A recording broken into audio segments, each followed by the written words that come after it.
Graça e paz do Senhor Jesus. Hoje nós vamos dar início ao livro de Filipenses, capítulo 1. Terminamos Efésios ontem. São apenas 4 cartas, mas são 4 cartas muito importantes do apóstolo Paulo e de seu fiel aprendiz Timóteo. Filipos, primeiro eu vou situar vocês. Filipos era uma cidade muito importante do Império Romano. Ela era considerada uma porta de entrada para a Europa com relação àqueles visitantes que vinham da Ásia. Ela ficava localizada no leste da antiga província da Macedônia, a 1 quilômetro do mar Egeu, e ficava no topo de uma colina, razão pela qual ela era um ponto de chegada e de saída de muita riqueza. Por isso, era uma cidade muito importante na época de Paulo. Diz assim, Filipenses capítulo 1. Paulo e Timóteo, os dois agora estão escrevendo essa carta, servos de Jesus Cristo, a todos os santos em Cristo Jesus, que estão em Filipos com os bispos e os diáconos. É interessante você pensar que Paulo se dirigia à igreja de Jesus Cristo como todos os santos. Então nenhum era santo morto? Não, todos eram santos vivos. Porque a igreja do Senhor Jesus é assim constituída por santos, pessoas que foram santificadas pelo sangue do Cordeiro. Entenda isso definitivamente, para que a sua ideia de santo mude. Amém? A minha demorou para mudar. Graça a vós, a graça é para nós. E a paz que vem da parte de Deus, o nosso Pai, e da do Senhor Jesus Cristo. A paz provém de quem? De Deus e do nosso Senhor Jesus Cristo, por meio da graça que foi concedida a nós. Aleluia! Você sente essa paz do Senhor, né? Eu creio que você sente, como todos aqueles que servem ao Senhor Jesus são transbordantes de graça e de muita paz. Aleluia! E diz ele assim, eu dou graças ao meu Deus todas as vezes que eu me lembro de vocês. Eu agradeço a Deus, eu dou graças a Deus toda vez que eu me lembro de vocês, fazendo sempre com alegria oração por vós, em todas as minhas súplicas. Paulo orava muito por todas as igrejas que ele havia aberto, por todas as igrejas que ele se tornou responsável entre os gentios. Pela vossa cooperação no Evangelho, desde o primeiro dia até agora. Tendo por certo isso mesmo, que aquele que em vós começou a boa obra, a aperfeiçoará até o dia de Jesus Cristo. Quem será que começou a boa obra em nós? Com certeza foi o Espírito Santo. E toda boa obra que o Espírito Santo começa, porque ele é Deus, ele termina. Como o Senhor criou todas as coisas e terminou tudo aquilo que ele começou. Tudo que Deus começou, ele terminou. Inclusive a terra, né? Onde nós habitamos e tudo que nela há. Como tenho por justo sentir isso de todos vós, porque vos retenho em meu coração. Olha que lindo, que declaração de amor, né? Eu retenho vocês em meu coração, pois todos vocês foram participantes da minha graça, tanto nas minhas prisões, como na minha defesa e confirmação do Evangelho. Paulo se regozijava de ser para eles, né, de ter sido participante, eles terem sido participantes da graça que Paulo desfrutava, mesmo nas prisões, né, como na minha defesa e na confirmação do Evangelho, porque Paulo jamais negou esse Evangelho. Porque Deus, ele diz, Deus me é testemunha. Olha que testemunha que Paulo tinha, né? Porque Deus me é testemunha da saudade que eu tenho de vós em entranhável afeição de Jesus Cristo.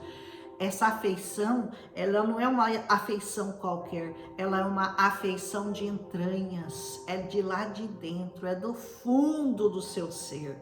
É que você sente afeição por todo o povo que ama o Senhor Jesus e que o serve.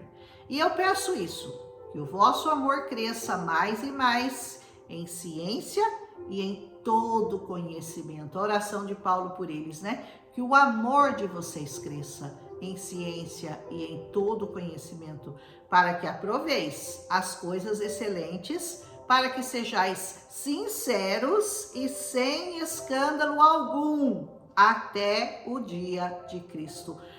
Guardem-se de todas as coisas, guardem-se nas coisas excelentes. Vocês têm que ser sinceros em tudo que vocês fazem. Não deem escândalo, para você não escandalizar o nome do Senhor. A palavra de Deus, ai daquele por quem vêm os escândalos. Melhor seria amarrar uma pedra no pescoço e se atirar no fundo do mar, do que você escandalizar o nome do Senhor Jesus. Cheios dos frutos de justiça, que são por Jesus, para a glória e louvor de Deus. Aleluia! Os frutos colhidos por meio de Jesus são para a glória do Senhor. E eu quero, irmãos, que vocês saibam que as coisas que me aconteceram, elas contribuíram para maior proveito do Evangelho. Que coisas será que aconteceram com Paulo, que ele vai dizer, né? De maneira que as minhas prisões, ele está falando que o que aconteceu com ele serviu de proveito ainda maior do Evangelho, porque ele havia sido preso.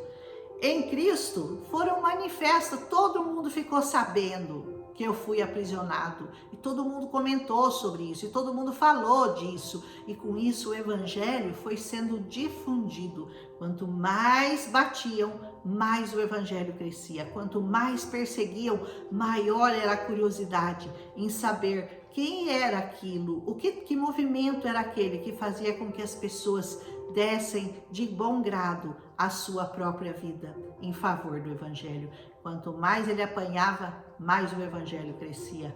De maneira então que as minhas prisões em Cristo foram manifestas por toda a guarda pretoriana, pensando que é por gente qualquer. Não, a guarda pretoriana, a guarda que guardava os romanos, ficou sabendo de toda aquela perseguição e por todos os demais lugares. E muitos dos irmãos no Senhor, o que aconteceu com eles? Tomaram ânimo com as minhas prisões e ousaram falar a palavra ainda mais confiantemente, sem temor. Olha o que ele diz que a prisão dele causou nas pessoas, né?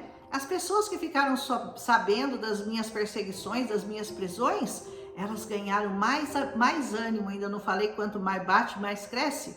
Eles ficaram mais animados ainda, e mais eles resolveram falar sem temor, falar com ousadia daquele Evangelho. A verdade é que também alguns pregam a Cristo por inveja e porfia, mas outros de boa vontade. Por que alguns pregavam por inveja e porfia? Porque eles estavam ficando tão conhecidos e tão famosos que muitos começaram a falar também, vamos falar desse Jesus também, porque dá ibope, porque a gente fica famoso. Só que eles não falavam verdadeiramente, como é até hoje. Muitas pessoas ficam falando, mas esse aí prega, mas eu acho que ele não é do Senhor. Olha o que Paulo vai falar sobre os que pregam, ainda que com segundas intenções. Presta atenção no que ele vai falar. Ele diz, alguns pregam por inveja e porfia, eu sei, mas outros não. Outros pregam de boa vontade. Uns, na verdade, anunciam a Cristo por contenção, não puramente, não de uma maneira pura, julgando acrescentar aflição às minhas prisões. Mas não acrescentava, né?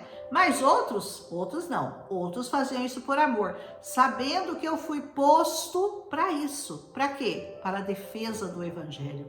Mas o que importa? Ele falou, não estou nem aí. Contanto que Cristo seja anunciado de toda maneira, ou com fingimento, verdade, nisso eu me alegro, nisso eu me regozijo e me regozijarei ainda. Paulo dizia, se eles estão pregando de verdade, se eles estão com fingimento, se eles só querem honra, só querem glória, só querem aparecer porque o Evangelho estava sendo espalhado, estava ficando famoso, então eles queriam fazer parte disso. Ele falou, se eles estão pregando com fingimento ou se eles estão pregando com verdade, isso não me interessa, eu não quero nem saber, contanto que Cristo seja falado, manifesto para todos, nisso eu vou me alegrar e me regozijarei ainda, ele diz, porque eu sei que disso me resultará a salvação. Quanto mais eu apanhar, quanto mais eu for perseguido, e quanto mais eu for conhecido, e quanto mais eu puder sofrer pelo evangelho de Cristo, maior será a minha certeza de salvação, né? Pela vossa oração e pelo socorro do Espírito de Jesus Cristo. Olha que coisa, né? Isso vai me resultar em salvação. Por meio da vossa oração e pelo socorro de Jesus Cristo, o nosso Senhor. Segundo a minha intensa expectação e esperança de que em nada eu vou ser confundido, antes, com toda a confiança, Cristo será, tanto agora como sempre, engrandecido no meu corpo, seja pela vida ou seja pela morte, não importa. Se eu vou viver, se eu vou morrer, o importante é que Cristo vai ser engrandecido através de mim. Olha que coisa interessante, né? Ele diz assim, porque para mim viver é Cristo e morrer é lucro, é ganho. Você já pensa dessa maneira? Você já chegou nesse ponto do evangelho de saber que na sua vida com Cristo você vai ganhar tanto vivendo quanto morrendo? Você está sempre no lucro? Porque Paulo diz assim, como quem ganha se morrer. Você pensa assim já? Que a morte para você é um ganho? Você está chegando num ponto bom do evangelho. Saber que vida ou morte não importa, contanto que seja em Cristo Jesus. Mas, ele diz, se viver na carne me der frutos da minha obra, então eu não sei nem o que eu devo escolher. Paulo estava em dúvida, será que eu devo pedir para viver ou para morrer? Porque ele achava os dois bons. Ele falou, se eu ficar vivo eu vou ganhar gente para Jesus, e se eu morrer eu vou ser salvo, eu vou para a glória. Ele falou, eu estou em dúvida, eu não sei nem o que eu devo pedir, porque de ambos os lados, ele diz, eu estou em aperto. Eu tenho desejo de partir e estar com Cristo, porque eu sei que isso é muito melhor. Mas eu julgo mais necessário, por amor de vocês, ficar na carne. Então ele não sabia nem o que pedir, né? Ele julgava importante ficar vivo para poder continuar pregando o evangelho, mas ele sabia que morrer para ele era ganho, porque viver com Cristo era ainda melhor. E eu tenho essa confiança, sei que ficarei e permanecerei com todos vós para o vosso proveito e gozo da fé, para que a vossa glória cresça por mim em Cristo Jesus, pela minha nova ida até vocês. Paulo planejava visitá-los novamente, né? Somente, ele diz, deveis portai-vos dignamente. Olha lá como que vocês vão se comportar. Ele estava chamando a atenção, né?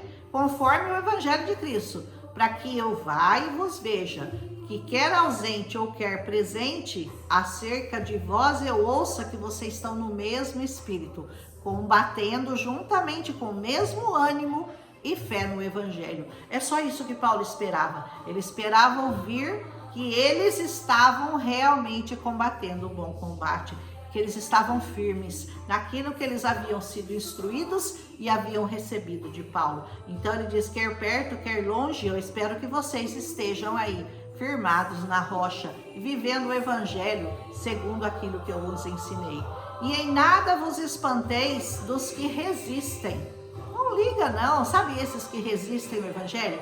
Aquele que você prega, e ele desprega, ele não quer saber do que você está falando, ele não se importa com a salvação, ele não se importa com a vida dele futura, ele está preocupado com a vida terrena dele, ele está preocupado com o que ele vai comer, com o que ele vai vestir, como é que ele vai fazer os exercícios, como é que ele vai ganhar dinheiro, como é que ele vai cuidar da vida dele aqui na terra.